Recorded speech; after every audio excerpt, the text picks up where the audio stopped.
So I've been saying this a lot in my recent videos, but I haven't made a video on Houston, so I'll say it again here.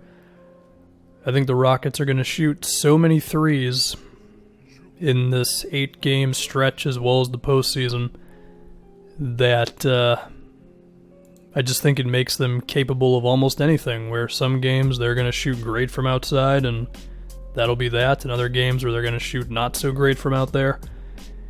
And it could be as simple as that. I mean, we'll talk about the rebounding and Westbrook and spacing and all that stuff, but it could just be a matter of this game Houston shot well from three, this other one they didn't, and that was that.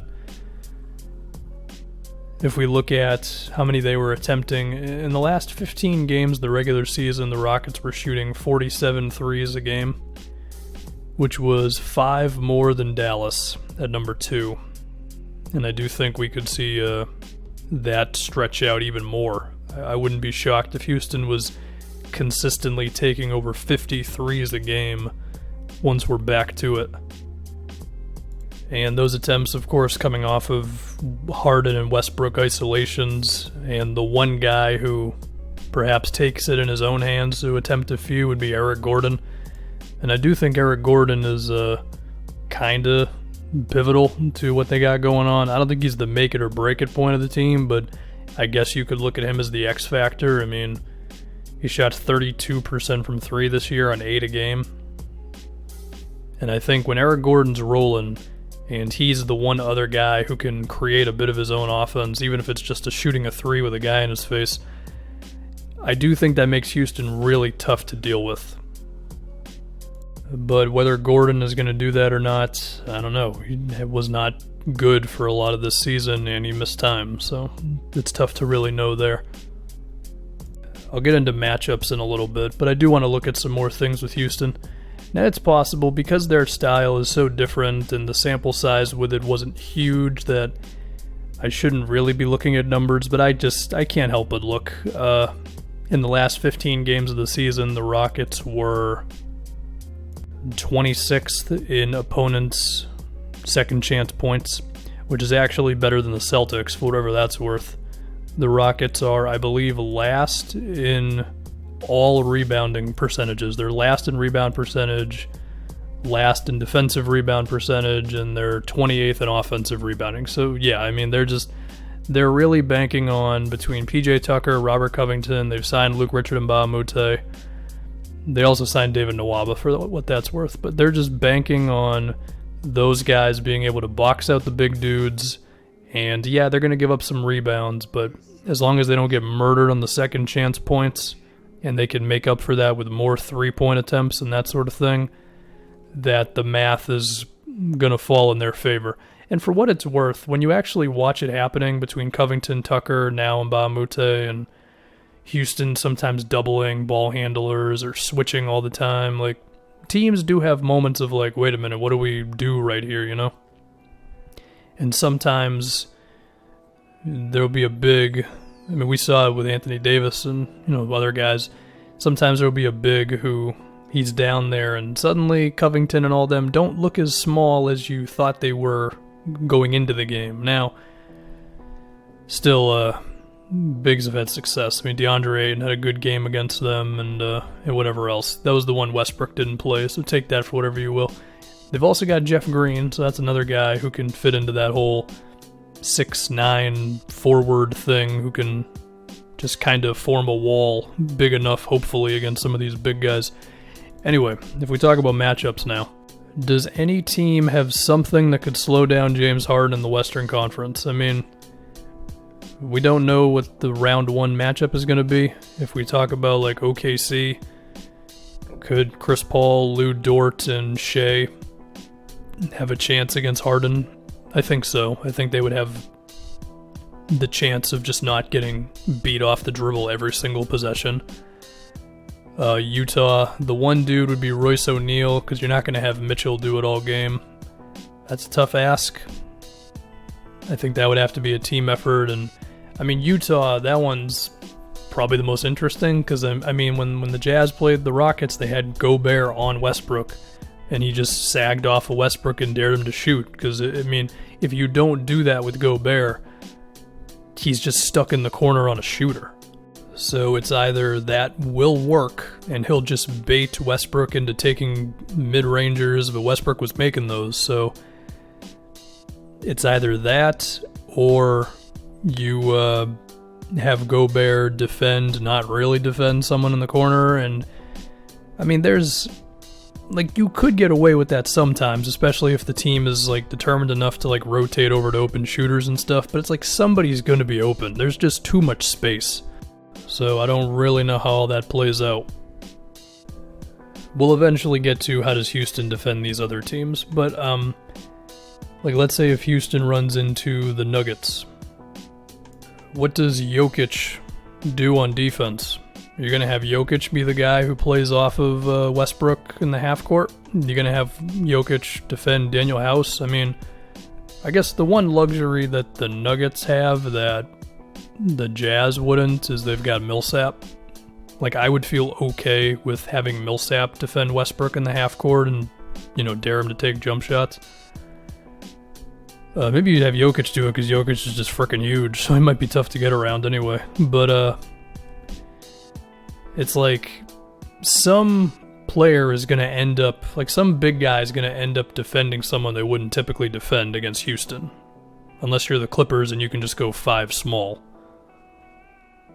I mean, let's say it's a scenario in which Jokic is defending like Daniel House, so he's basically not defending him. And you can apply this to Gobert or Steven Adams or Dwight Howard or Maxi Kleba, whoever, in the Western Conference, any big guy, right?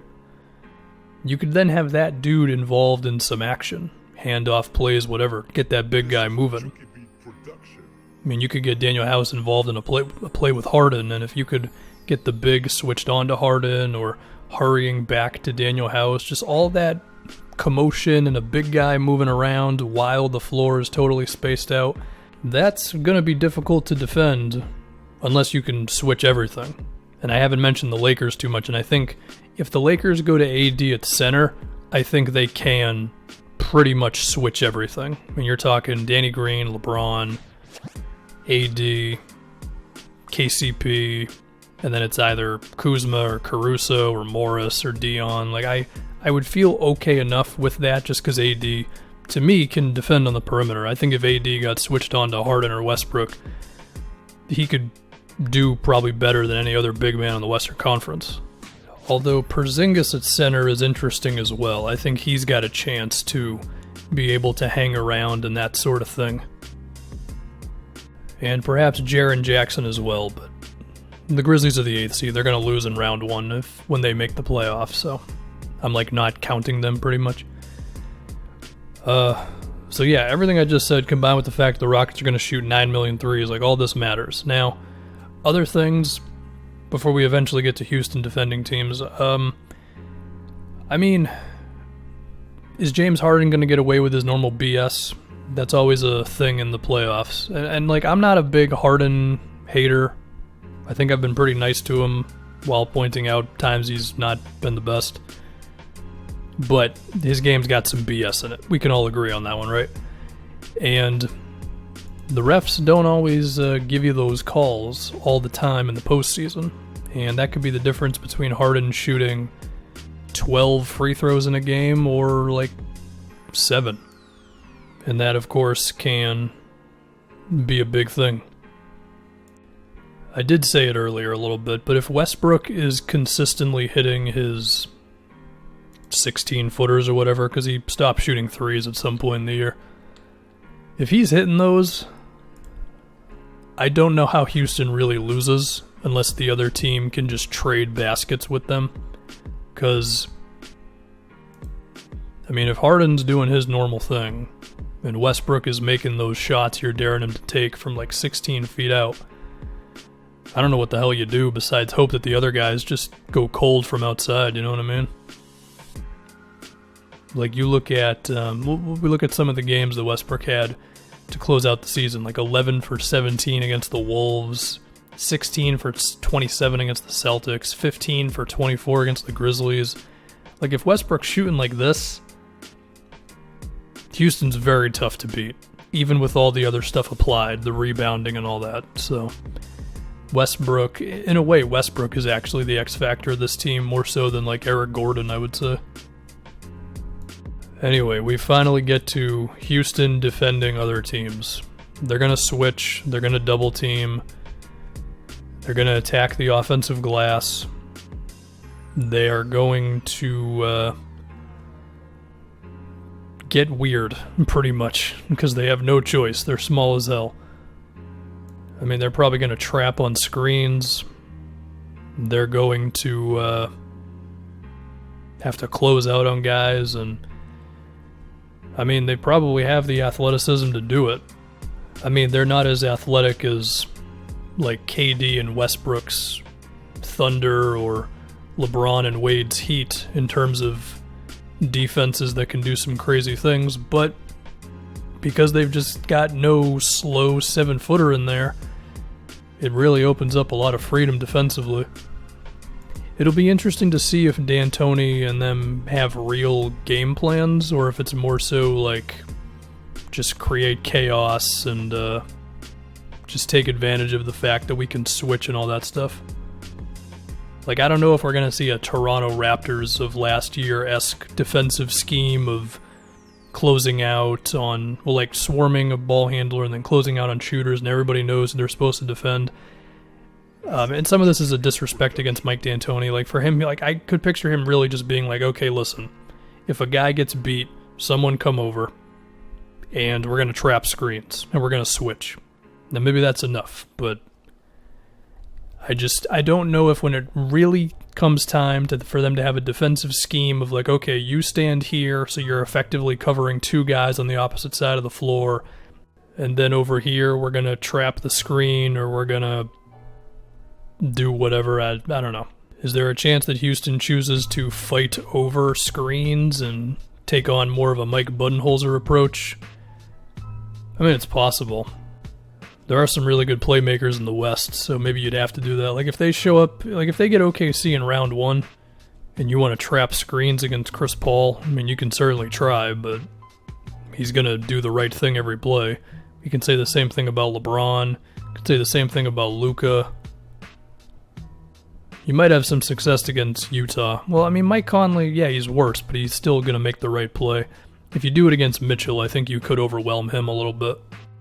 Now it's time for the whole thing about teams finishing at the rim. So I took a little look at the Houston's opponent shots in the last 15 games.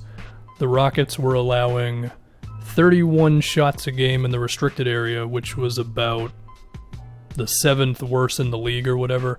Although, to be fair, they're not far away from the middle of the pack.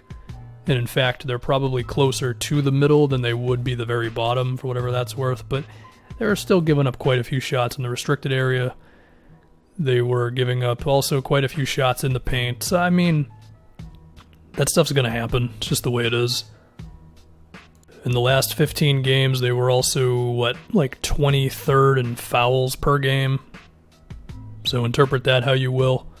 The thing to look at, though, is the fact that, like, how many bigs in the West are really that great at finishing. I mean, you got AD, Montrez, even then Montrez is just as big as all the other Rocket dudes, Jokic, and after that, it's not too bad. Like, Gobert is not going to kill Houston with hook shots and, I mean, maybe offensive rebounds, but, you know, Steven Adams scores, 11 a game? Like, it's not like some regular big man is going to be able to just score consistently with Robert Covington and Steven Adams and Mbah a Moute and Jeff Green just like swiping at him all day, you know?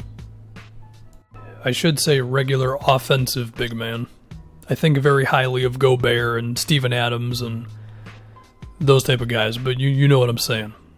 You still got to have some post moves and some craftiness. I also think if you're a big, you got to have some passing ability with the way Houston's going to be flying at you. And, well, in the sense of Jokic, okay.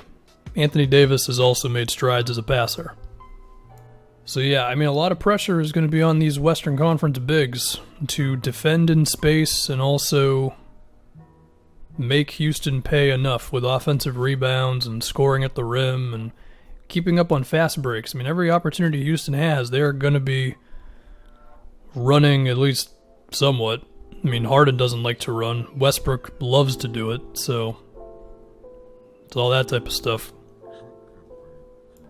I guess it'll be interesting to see if any bigs get played off the floor against Houston. I mean, the thing is, like, some of these teams, their everything is run through the big guys, so if they pull that guy, it's like, what do you do? Like, what does Denver do if Jokic isn't on the floor for decent chunks of the game? I don't think they've got a shot.